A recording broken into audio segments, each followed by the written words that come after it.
हाय प्यारे बच्चों, कैसे हो आप सब लोग। और बच्चे तो अभी रहे नहीं, आप बड़े हो गए यार, बड़े बोर्ड एग्जाम्स देने जा रहे हो एसएससी के भैया। तो पिछली बार मैंने कुछ कहा था आपसे, कुछ इंपॉर्टेंट टिप्स दी थी 5-6, याद है कि नहीं? कुछ फॉलो कर रहे हो कि नहीं? और मुझे यकीन है कि जो फॉलो कर रहे हैं उन्हें काफी फायदा हुआ होगा। और अगर आपने अब तक फॉलो नहीं किया है तो मेरे वीडियो को देखे और उस पर अमल करे, फॉलो करे। I am guarantee, I am sure कि आपको उसका फायदा होगा। तो let's begin with our new subject. कुछ आज अलग बात करते हैं। अगेन कह रहा हूं, मेरे पास कोई भी ऐसी अब तक के इम्पोर्टेंट नोट्स नहीं है जिसको आपको दूं और आप जाके पास हो जाएंगे और 100% स्कोर करोगे, नहीं। लेकिन मेरे पास जो है वो भी किसी 100% इम्पोर्टेंट नोट से कम नहीं है, जो आपको इस 100% पे लेकर जाने के लिए काफी मदद करेगी अगर आपने इसे फॉलो किया। Okay, so let's begin. कुछ करते हैं। पिछली बार मैंने कहा था कि मैं आपको बताऊंगा, कुछ और बातें बताऊंगा। चलो लेट्स बिगिन। देखो, अभी जो है ना, आपने खुद पे ट्रस्ट भी बना लिया, कॉन्फिडेंस भी डेवलप कर लिया, आप सिंसियर भी हो गए, मेहनत भी कर रहे हो, कोशिश भी कर रहे हो, और आपने अपने स्ट्रेस को भी निकाल दिया, डर को भी भगा दिया, सब चीज कर लिया आपने। लेकिन आगे मेहनत कैसे करें यार, कोशिश कैसे करें? पहाड़ थोड़ी तोड़ना है, समंदर के अंदर जाना थोड़ी है, डीप डाइविंग थोड़ी करनी है हमें, और ना मुझे आसमान में उड़ना है। तो यार कौन सी मेहनत करूं मैं, कैसी मेहनत करूं मैं? Number of questions will come in front of you कि भाई आखिर एक्चुअली करना क्या है, मैं किस रास्ते चलूं। There are so many guidance are there, there are so many supports are there for you. इतने सारे लोग हैं आपके इर्द गिर्द में, आपके सराउंडिंग में, जो आपको गाइड करते रहते continue when you are in particular exams, और इस तरह के एग्जाम जो अभी कुछ महीनों में शुरू हो जाएगी। सो वो सपोर्ट और वो गाइडेंस को लेके आप चलते हो, दीज आर गुड थिंग्स, अच्छी बात है। लेकिन मैं अपना खुद का सपोर्ट कैसे बनूं, मैं अपने आप को गाइड कैसे करूं कि मैं किस रास्ते जा रहा हूं, किस दिशा में जा रहा हूं, कैसे कर रहा हूं, वो मुझे खुद अपने आप के बारे में और अपने आप के अंदर ही वो प्रिपेयर करना है। मैंने टिप्स दी, इन्होंने टिप्स दी, इन्होंने सपोर्ट किया, इन्होंने गाइड किया, टीचर्स ने बताया, पेरेंट्स ने बताया, there are so many people surrounding you to take care. Again, ये मैं खुद अपने आप पे मतलब वो रखूं कि मुझे अपने आप को कैसे गाइड करना है। Okay, so first of all, you know, जब भी इस दुनिया के अंदर, I will share with something important with you जो आपको काम आएगी। बिकॉज कुछ ऐसी बातें हो जाती है ना दुनिया के अंदर जो लाइफ टाइम के लिए हमारे एक लेसन मॉरल बन जाता है, and this morals always keep us helping and guiding us, and it make a way for progress and success. Okay, so मैं बात कर रहा हूं कि देखो, जिन लोगों ने भी कुछ कामयाबी हासिल की है ना कोई भी फील्ड के अंदर, वो लोग ने क्या किया पता है आपको? वो डायरेक्ट भागे नहीं, डायरेक्ट मेहनत करना शुरू कर दिए। उन लोगों ने सबसे पहले अपने टारगेट को फोकस किया, अपने गोल को फोकस किया। फोकस, ये एक वर्ड आ गया अभी। गोल टारगेट बाद में देखेंगे, फोकस सबसे इंपॉर्टेंट है। आपके अंदर एक फोकस, फोकल पॉइंट जिसे कहते हैं, वो बहुत जरूरी है। कि मैं अगर आपसे कहूं कि भाई आपको पर्टिकुलर एक डॉट को है ना, एक 20 सेकंड तक फोकस करना है, सिर्फ उसे देखना है। जब आप देखते हो ना तो आपको बहुत सारी चीजें दिखती है आपके सामने। लेकिन अगर मैंने आपको कह दिया कि you have to focus only on this dot, सिर्फ इस डॉट को ही देखना है आपको, आप क्या करोगे मालूम? अपनी पूरी कंसंट्रेशन, पूरा जो दिमाग का जोर है, आप उस डॉट पे लगा दोगे। अपनी आईज को ब्लिंक नहीं करोगे, आप बंद भी नहीं करोगे, सिर्फ उस डॉट को देखते रहोगे। स्लोली ग्रेजुअली क्या होगा पता है?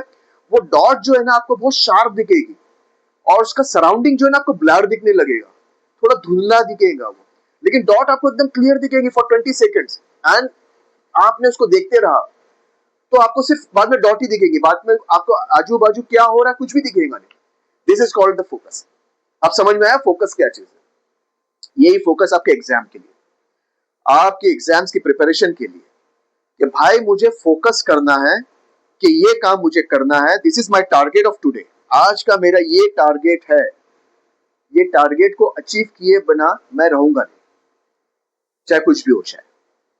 मैंने कहा था सबसे पहले कि अंदर अपने ट्रस्ट होना चाहिए, मेहनत और कोशिश करने के लिए सिंसियरिटी होना चाहिए। यहां पर आपकी सिंसियरिटी काम आएगी, आपकी ईमानदारी खुद से आपकी सिंसियरिटी जो है ना यहाँ पर काम आएगी। एक तो आपने ट्रस्ट कर लिया है कि भाई मुझे ये करना है, I have to achieve this target, I will achieve it. और फिर अंदर एक ईमानदारी है कि विद फुल ऑनेस्टी, डेडिकेशन, मैं इसे अचीव करूंगा।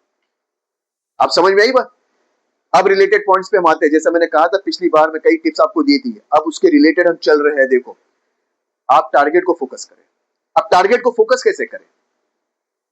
एग्जाम्पल, आज मुझे इंग्लिश में पर्टिकुलर 2 चैप्टर्स को पढ़ना है, ठीक है भाई, 2 चैप्टर को कंप्लीट करना है। ये कोई सजा नहीं है आपके, कोई पनिशमेंट नहीं है, कोई टास्क नहीं है, कोई असाइनमेंट नहीं है, कोई आपके ऊपर ऐसा डाला नहीं गया है कि इसको 2 को करना है और नहीं करोगे तो आपको मार पड़ेगी, कैसे वैसे पढ़ो, खत्म करो। नो, मुझे 2 चैप्टर कंप्लीट करने का मतलब ये है कि I have to focus only on these 2 chapters with full concentration. मैंने आपको डॉट का एग्जांपल दिया ना 20 सेकंड के लिए, आपको कहा था कि जब कंसंट्रेट कंटिन्यूअसली उसको कंसंट्रेट करोगे तो आपको साइड का सब ब्लर दिखने लगेगा। दैट्स सेम थिंग, जब आप अपने इस 2 चैप्टर को फुल डिटेल में फोकस करने लग जाओगे, एकदम उसके अंदर मतलब घुस जाओगे, ठीक है, आपके वो 2 चैप्टर कंप्लीट हो जाएंगे। और यकीन मानो, till the day of exams, जब आप एग्जाम्स देने बैठोगे, इन 2 चैप्टर से कोई भी सवाल आएंगे, कोई भी क्वेश्चंस आपके सामने आएंगे, आप उसको अच्छे से आंसर कर पाओगे, आप लिख लोगे उसे, बिकॉज आपकी प्रिपरेशन इतनी मजबूत थी। मैंने कहा था कि बेस फाउंडेशन, जो तैयारियां होती है वो इंपॉर्टेंट होती है। पढ़ाई कुछ भी हो, चैलेंजिंग पेपर कितना भी है, कितना टफ डिफिकल्ट क्वेश्चन क्यों नहीं आता है, कितना घुमा फिरा के स्मार्ट वे में क्वेश्चनर क्यों नहीं पूछता है, आप उसे लिख लोगे, आप उसे आंसर दे दोगे। क्लियर ना? ये चीजें हैं, आपके अंदर फोकस होना चाहिए टारगेट के ऊपर। जो टारगेट आपने किया है, जब टारगेट आपने कर लिया है कि भाई इसको मुझे करना है कंप्लीट आज, दैट मींस विद सिंसियरिटी, मुझे सिंसियर होना है खुद से, मुझे 2 चैप्टर कंप्लीट किए बगैर नहीं उठना, इस टारगेट को अचीव किए बगैर नहीं उठना है। और मैं इस तरह से इसको फोकस करूंगा कि इसके पर्टिकुलर एक एक वर्ड को है ना मैं चार्ट डालूंगा, समझ जाऊंगा कि भाई ये क्या पूछ रहा है, क्या बता रहा है, क्या एक्सप्लेन कर रहा है, क्या मोटिव है, और इसके पीछे मतलब क्या मॉरल है इस चैप्टर के पीछे। Clear dear? समझ में आ गया? ये है सबसे पहली बात। दूसरी बात, अब आते हैं कि मुझे किताबी कीड़ा नहीं बनना है, मुझे किताबी कीड़ा नहीं बनना है। दैट मीन्स मैं as a eater, you know the paper eater, insects are there, खाली वो कुतरते रहते हैं, पेपर को कुतरते रहते हैं, उनका काम ही है, वो कौन सी बुक है उनको नहीं पता है, बस वो कुतर रहे। आपको वो नहीं बनना है, आपको रट्टा नहीं मारना है, यानी पोपट की तरह टै टै टै टै टै टै नहीं करना है। आपको समझना है, समझना है, कोई भी चीज को समझना है, समझ कर करो। मैंने पहले भी कहा कि ये सब चीजें इनर स्किल्स है, ये अंदर की क्वालिटीज है जो इंसान के अंदर होती है। स्टूडेंट्स, आप सबके अंदर ये क्वालिटीज है, आप सब कर सकते हो, आप समझने की कोशिश करें। एक बार अगर आपने समझने की एक प्रैक्टिस बना ली ना कोई भी चीज को, कि to understand first and then to proceed, आपको एक बार जहन में बैठ गई ना, पता है आपके ब्रेन के अंदर एक चिप है, बाय नेचर, बाय गॉड, वो ऐसी चिप फिट की है ना कि हमारे बचपन की बातें भी हमको याद है। कोई कंप्यूटर है वो चिप के बराबर ही नहीं कर सकता, रिकॉल होने पे सब याद आ जाता है। That's why I am saying कि अगर आपने जो है ना एक चीज को समझ ली, एग्जाम्पल 2 चैप्टर की मैंने बात की है कि 2 चैप्टर को मैंने ओपन किया, चैप्टर को जब खोलता हूं, मैं पढ़ता हूं, I will start with the title, the topic of that chapter. पहले उस टाइटल को ही पढ़ लूंगा मैं कि भाई ये टाइटल के बारे में, मतलब जो दिया है टाइटल, क्यों है टाइटल दिया, बिकॉज हर चैप्टर की बिगिनिंग जो होती है ना वो टाइटल से होती है। टाइटल जो होता है वो आई कैची होता है, टाइटल जो होता है वो आपको मतलब जो है ना स्टोरी का मतलब एक हिंट दे देता है कि भाई इसके अंदर आप क्या बताने वाला है। तो वो टाइटल अगर आपने समझ लिया, वहीं से आप समझना शुरू करो विद इंट्रोडक्शन। कहीं ना कहीं से एक इंट्रोडक्शन शुरू होगा और उसके बाद में फिर वो मेन सब्जेक्ट पे आएगा। आप इंट्रोडक्शन को समझने की कोशिश करो, try to understand, try to take the points and notes out of that introduction. वहां से आप पॉइंट्स निकालना शुरू करो, सब्जेक्ट आपके लिए इजी हो जाएगा, बिकॉज सब्जेक्ट के अंदर वो कहानी बताना शुरू कर देगा। और एंड में आएगा ना वो क्लोजर पे आएगा कि उसको कैसे, उसको समराइज करना है, उसको कैसे क्लोज करना है। तो आपने इंट्रोडक्शन और टाइटल को लेके चला ना शुरू में विद फुल कंसंट्रेशन, सब्जेक्ट आपके लिए इजी होगा। मैंने ये है समझने वाली बात है। जब आप किसी भी क्वेश्चंस को पढ़ते हो, किसी भी आंसर्स को याद करते हो, कुछ भी करते हो, तो उस क्वेश्चंस को समझने की कोशिश करें। ये नहीं कि ये क्वेश्चन का ये आंसर रहेगा, ये क्वेश्चन का ये आंसर है, दैट इज कॉल्ड रट्टा, कि भाई वो रिवाइज कर करके कहीं पर एक पॉइंट अटका तो आप भी अटक गए, आपका क्वेश्चन भी अटका, आपका आंसर भी अटका, पेपर भी अटका, मार्क्स भी अटके। अटकने वाली डाई में नहीं चलने का। अटकने वाली डाई जो है ना वो आपको लटका देती है। आपको समझने वाली डाई में चलना है। समझ में आ जाएगा ना तो एक्सप्लेन करना भी बहुत आसान हो जाएगा। कहीं पर अटक भी जाती ना गाड़ी तो उसको कैसे आगे लेके जाना है, कैसे सेंटेंस को ट्विस्ट करना है, उसको एड ऑन करना है, फिर बाद में कंटिन्यू अपने ट्रैक पे आना है, आपको समझ में आ जाएगा। You got my point? तो ये दो टॉपिक थे मैंने आपके साथ डिस्कस की। एक थी कि पहले आप फोकस करना है, आपको फोकस करना है अपने टारगेट पे, उस टारगेट को जो आपको लेके चलना है, और उस टारगेट के ऊपर जब आप काम करोगे तो you have to be work with full sincerity, पूरी सिंसियरिटी के साथ काम करना है।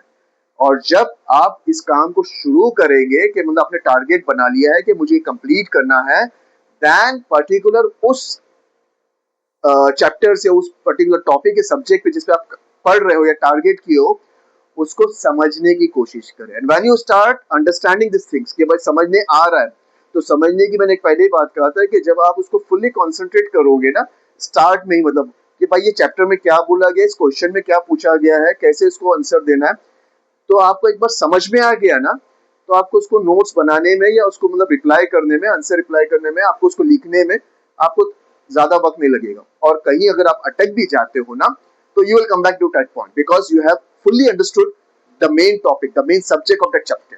क्लियर यार? तो वी विल कंटिन्यू, इसी तरह से हम आगे और बातें करेंगे, बहुत सारी बातें हैं क्योंकि एग्जाम्स करीब आने वाले हैं।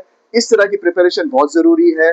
Till then take care of your self, your good health.